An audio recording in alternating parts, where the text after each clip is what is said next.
आयुष्य संपलं असं होत नाही. कधी कधी मी तुझ्या वाटेत अडचणी देतो, पण त्या तू थांबावेस म्हणून नाही, तू आणखी प्रयत्न करावेस म्हणून. मनात नकारात्मक विचार भरू नकोस बाळा.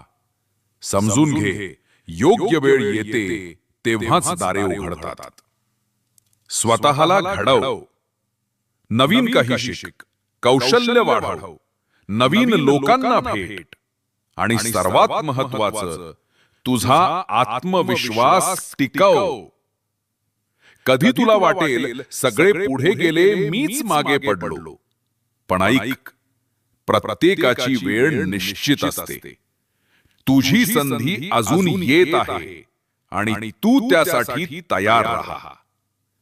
मी माझ्यावर विश्वास ठेवणाऱ्याचीच परीक्षा घेतो, पण त्याचा पराभव कधीच होऊ देत नाही.